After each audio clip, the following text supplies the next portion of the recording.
That's our limitation this evening. And in particular, here atomic research. First of all, we may derive from atomic research an entirely new kind of fuel. Presently, it costs to produce 1 kilowatt hour of electricity. It costs us in coal about $190 to produce 1 kilowatt hour of electricity. By the use of atomic fission, it is costing between $400 and $1,400 to produce it. But this is becoming cheaper and cheaper. Eventually, we may get it down where it'll be far cheaper than coal. And this is important when you realize that 1/6 of the coal of the United States goes to produce electricity for our homes and for your refrigerators and so forth.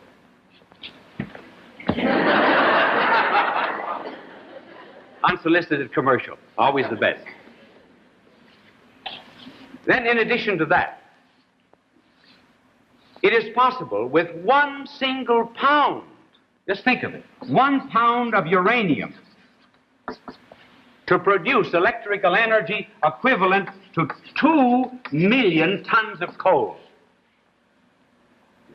Within 10 or 15 years, we may be making liners that will use atomic power that will cross and recross the ocean year after year. Then, in addition to that, there's been considerable done. For example, we've even given, did you know, we've given the hot foot to leather? Haven't injected some kind of radioactive substances into leather with a view of perfecting it. May be possible also to develop food for the world without the use of green plants. And then, in addition to that, there is still a possibility that we may have ladies' stockings without runs. But you can be sure the stocking manufacturer is not going to sell many of those. And then particularly medical research.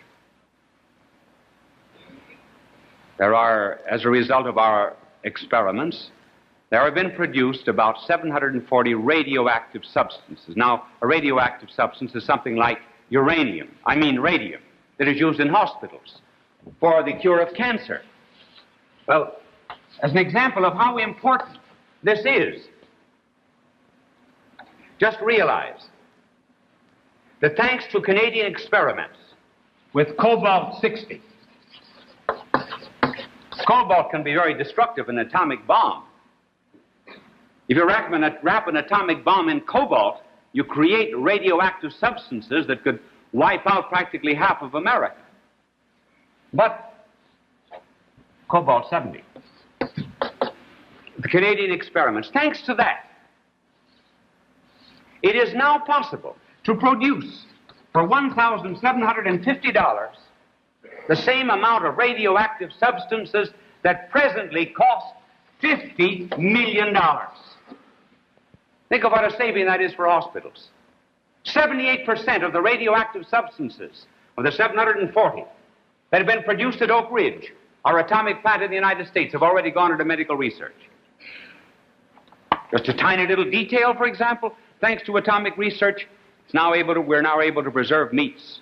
Potatoes that have been shot with gamma radiations have been kept 4 and 5 years without rotting in the slightest way. These are some of the benefits. Now coming back more to science itself. The purity of natural sciences deserves to be glorified. When we speak of purity of science, we mean that science today is limiting itself to its own field. Now, what is the field of a natural science? The field of a natural science is physical reality considered from the point of view of measurement. For example, this piece of chalk is longer than this piece of chalk. That's an object on the subject for science. But my angel is not a subject for science. Why not? Because he has no quantity. Therefore, he can't be measured.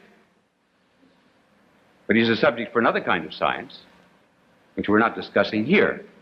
I merely want to bring out the fact that science is concerned with reality in as much as it is measurable. Now, science has become very pure as regards measurement. Remember some of the older problems that we used to get in our physics, mathematics, about the elephant?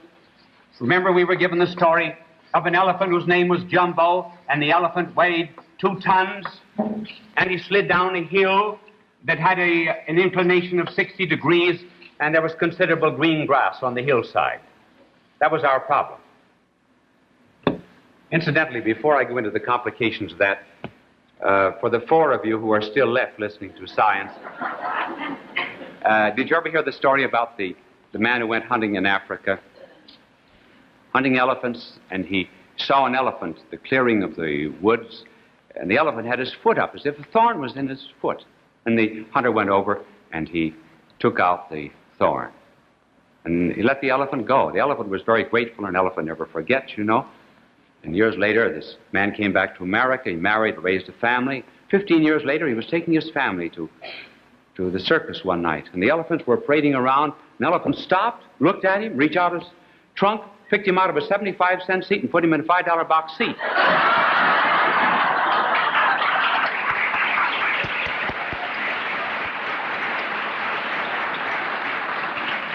For the 7 who are now listening, because Aunt Mamie must have been called back, the old way we described it was in terms of elephants and tons. Now, the new physics, how does it describe it? The elephant says, the modern physicist, forget the elephant, forget the hillside, forget the green grass.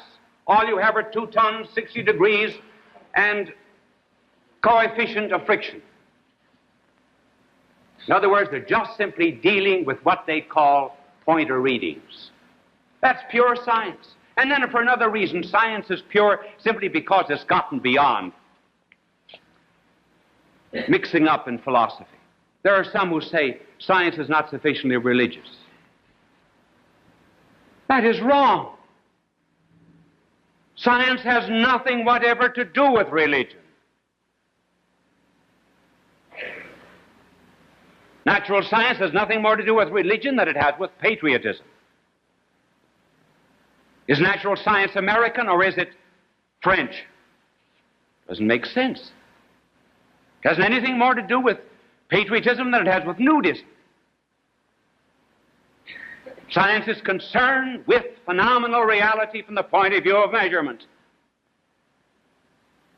A scientist may indeed be a very religious man, but it's not just because he's a scientist. Scientist might be a very atheistic and irreligious man. And maybe that's because he's running around with someone else's wife, or he's a 5th columnist.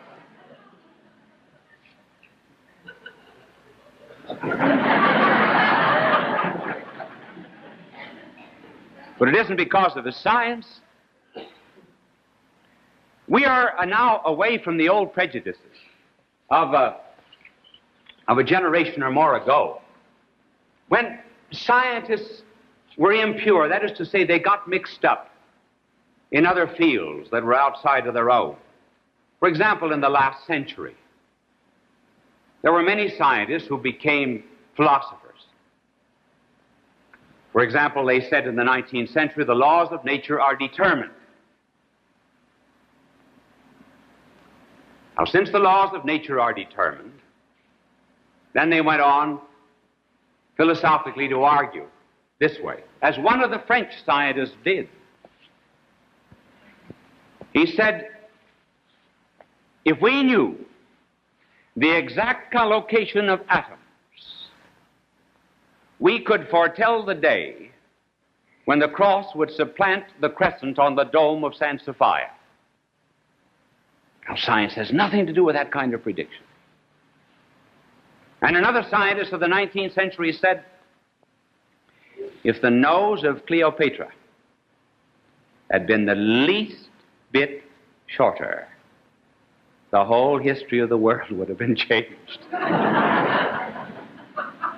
That's not scientific.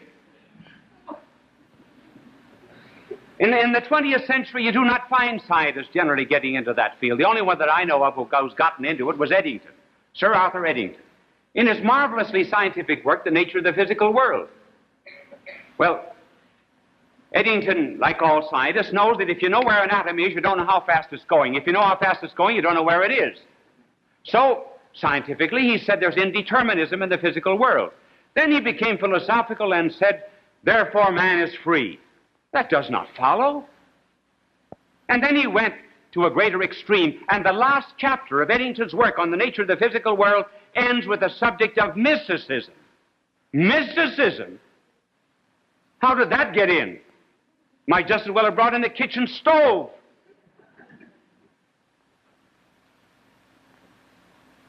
His philosophical, his scientific presuppositions and theories and hypotheses had nothing to do with that. So science is to be glorified then because today it's pure and free from philosophical prejudices. Now the third point, which is that science is more humble, we do not have time to develop. So we will start in our conclusion. And now for the three who are listening in. This is the great glory of science. De Broglie, the great French scientist, once said, the great mystery of nature is that science is possible. And Einstein said the most incomprehensible thing about the universe is that it is comprehensible. These are remarkable statements.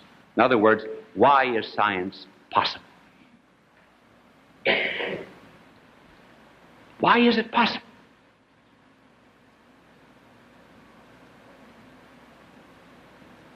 We will try to explain that. Have you ever been given a gadget, very intricate, and you said, what's it for? What were you asking? You want to know what its purpose was. You know what I saw the other day? A leopard-lined bathtub about that size. So you say, well, what's that for? When an inventor produces a machine, what does he do? He puts a certain idea into it. I would like to turn camera 1 and 2 on this other camera here in the center, but we will not because we didn't tell them to do it, and the cameraman here is very bashful anyway. He has to have his picture shown on television. But here's a television camera. Now, the inventor of a television camera had to have a certain idea in his mind. And what did he do? He wrapped it up. He wrapped it up in steel. He wrapped it up in glass. He wrapped it up in iron. He wrapped it up in rubber. Wrapped it up in wires. And when we look at any machine, what do? If the machine works, we take the idea that he put in it out of it. And then we say, oh, I understand what that's for. When do you begin to understand, for example, your motor in your automobile? When you understand the relationship between the gasoline and the spark, the explosion, and so forth? And you understand it. But somebody put the idea in. There never was a chisel touched to marble. There never was a brush touched to canvas. There never was a dome thrown against the vault of heaven's blue without some great idea preceding it. Every artist, when he paints a picture, has an idea. And then he mixes his colors, his proportions, and so forth, until that idea becomes incarnate in color. Well, when this universe was made, it was made according to a certain idea. There are ideas in everything. For example, what makes a tree a tree? Why is a flower a flower? Why is a bird a bird? Why is a stone a stone? Because God put his idea into these things and then wrapped them up in wood and in stone and other such things. So that every tree, for example,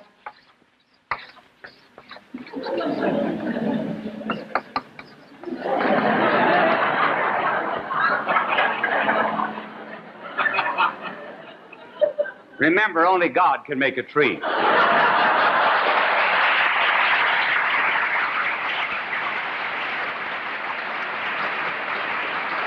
Drawings are made by fools like me. Well, not in the way that I'm picturing it, but inside of every tree is the idea of a tree, something that makes treeness. We understand tree apart from any individual tree. Well, God put rationality, plan, idea into every single thing in the world. So that we conceive, for example, God put in the idea there into things. And then what do? Our mind comes along, and our mind is kind of an X-ray. And what do? We extract this. And we get the idea of what constitutes a tree into our own mind.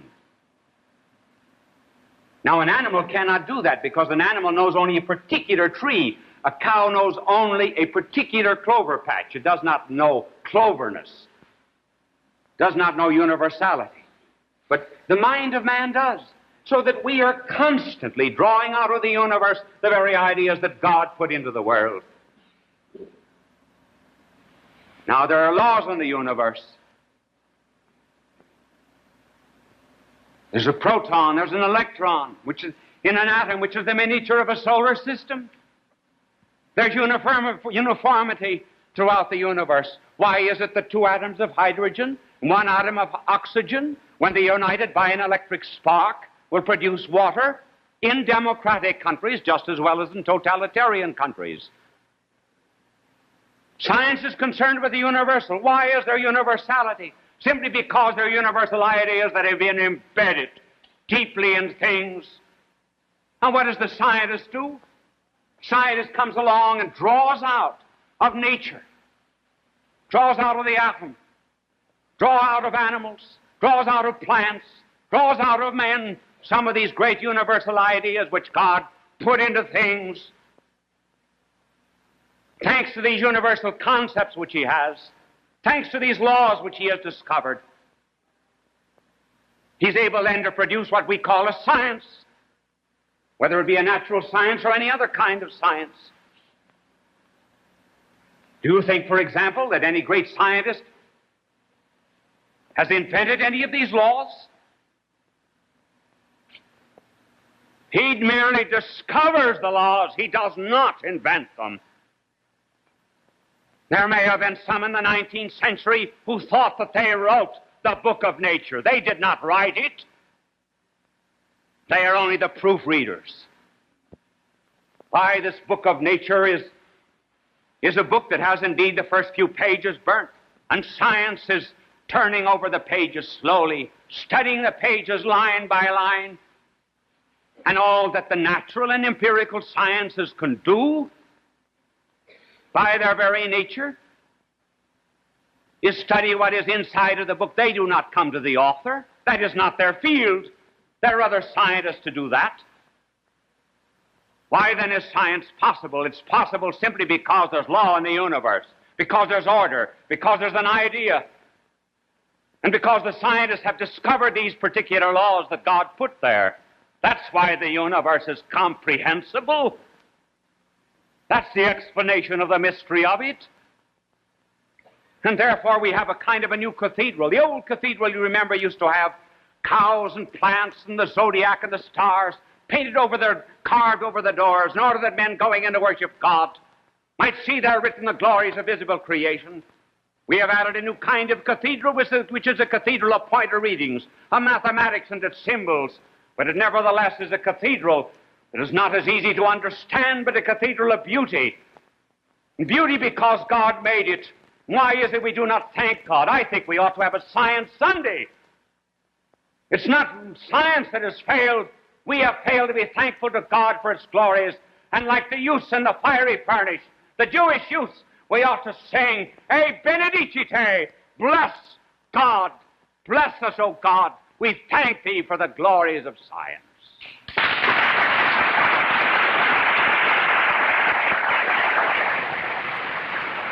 People of all faiths recognize Bishop Fulton J. Sheen as one of the greatest communicators of the 20th century. He was born in El Paso, Illinois, in May of 1896. As a young boy, he knew he wanted to be a priest. He served as an altar boy at St. Mary's Cathedral in Peoria, Illinois. At St. Viator College, his education and debating skills taught him the skills he used throughout his life. His unique ability at being natural and at ease in front of any audience was noted early in his ministry. He was ordained in 1919 and went on to become one of the best-known and greatly loved priests in church history. He wrote 96 books and hundreds of articles and columns. He broadcast numerous radio and TV programs. People from all faiths watched him on television because he spoke to every man. They always waited with joy for his goodbye, his blessing, God love you. It continues to give us joy and memories. Bye now, and God love you. The movie was produced by Warner Brothers. Our Lady of Fatima. We asked Mr. Jack Warner if he would permit us to show a section of that classic film on this particular show. And the graciousness and the immediacy and the spontaneity of his assent has made us indeed his debtor. The historical event is that upon which this particular film was based. And it is of the historical event, first of all, that we would speak before we show you the movie. The event itself might be called almost the birthday of the modern world, because it was on that day that the forces of good and evil seemed to reach their peak. Our modern world, with its great crises, began on the date of October 13th, 1917. We will take you quickly to 3 cities and show you what happened on that day, first in Moscow, secondly in Rome, and third in a little village in Portugal called Fatima. October 13th, 1917, Moscow. Maria Alexandrovich, a young Russian noble lady, was teaching religion to a group of 200 children in the Church of the Iberian Virgin. And suddenly there was a distraction. Horsemen entered the front door, down the middle aisle, vaulted the communion rail, destroyed the icons, the statuary of the altar, and then attacked the children, killing many of them.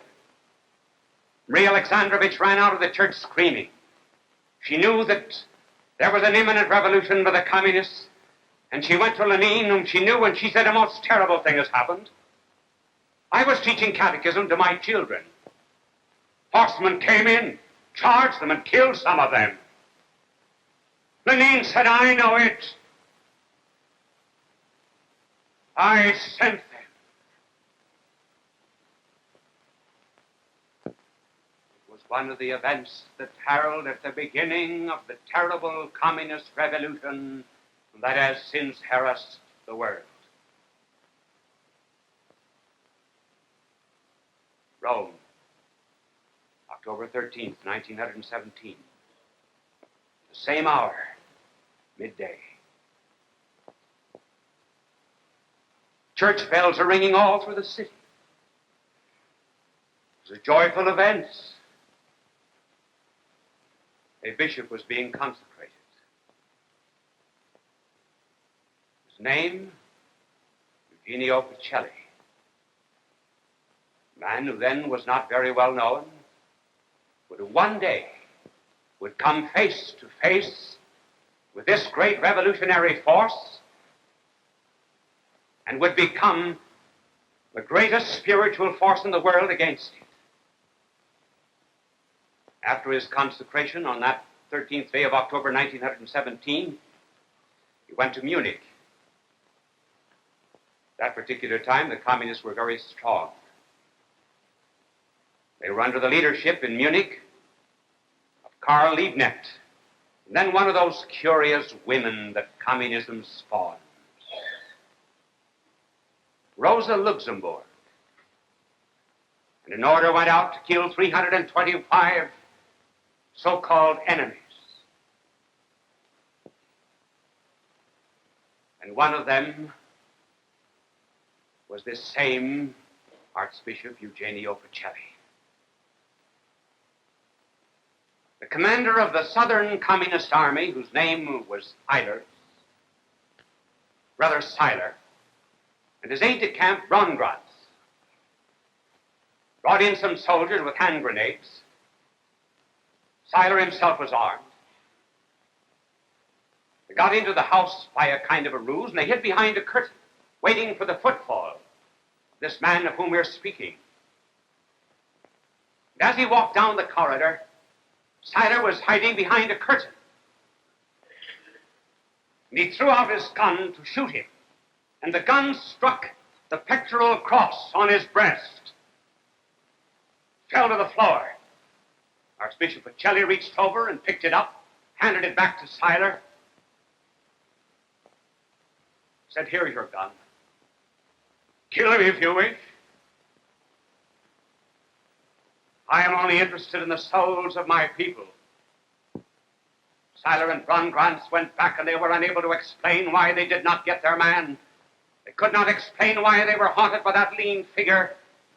There was only one thing they did know, and that was that from that time on, that man would be afraid of absolutely nothing in all the world. That man became Pius XII. And that pectoral cross that he was wearing that night, I am wearing now.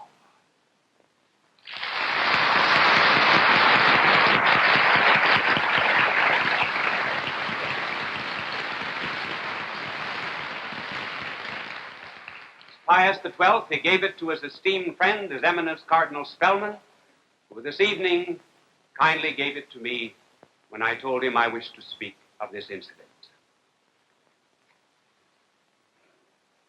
October 13th, 1917, there's a little village in Fatima where three little children, Maria, Jacinta, and Francis, were gathered expecting a revelation. They had said that Mary, the Mother of God, had appeared to them. It was not surprising, of course, if she had. It might very well have been. The Lord came through her. Through her, he worked his first miracle. And then from the cross, he commended us all to her with his kind words, "Behold thy mother."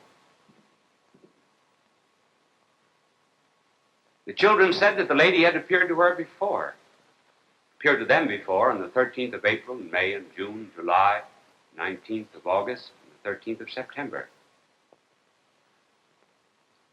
And in the course of the revelation, something very interesting was said, which goes to show there's something more important in this world than politics. It was said by the lady that this world war will end in a little over another year. Now remember the date, October 13th, 1917. We went to war that year on Good Friday, our country. The war did end in a little over another year on the 11th of November, 1918. And then the lady told the children to tell the world that there would come a great era of peace to the world if the world would only return to God. And Russia would be converted. But, she said, if the world does not return to God, at the close of the next pontificate, that is to say, in the year 1936, there will be the beginnings of a second world war in Spain. So evidently heaven regarded that civil war as the beginning of World War II. And then she said, but to prevent it, I ask that men do penance and prayer and return again to God. If they do not do penance, there will come World War II, which will be more terrible than World War I. Nations will be destroyed, cities blotted out, the good will suffer persecution, Russia will spread its errors and persecution throughout the world, and the Holy Father himself will suffer much. And then she gave a word of hope, but in the end, God will triumph. The Second World War need not have come. It was unnecessary. Wars are not just made by politics. Wars are crises and judgments that come upon us because of the way we live. But there had to be some sign that this revelation was true. And 70,000 people gathered at Fatima this particular day with the children. Now, what is interesting is that most of them were unbelievers. Portugal in those days was anarchistic, communistic, atheistic, anti-clerical. They came out of curiosity. Some of them doubted, most of them doubted that anything would happen, but the children said that the lady told them that there would be a great miracle, which would be a proof that she had actually appeared. And the proof was what was called the miracle of the sun.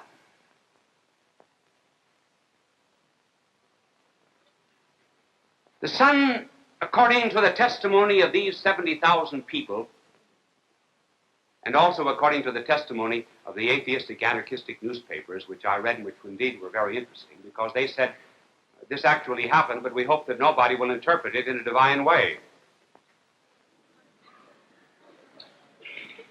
And the sun seemed almost to detach itself and to become like a great silver ball, and then shooting out sparks in all directions. It almost precipitated itself, or so it seemed, precipitated itself upon the people. And they shouted to God for prayer. Prayer and supplication, and in sorrow and in contrition. Miracles took place in the sight of them all. No, it rained all the time. When this phenomenon had taken place 3 times, everyone found that their clothes were dry.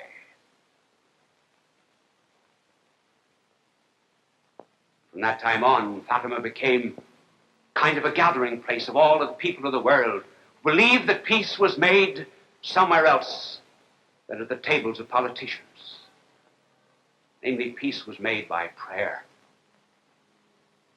and reparation and expiation, sacrifice. On October 13th, 1951, I was at Fatima, and there were 1 million people.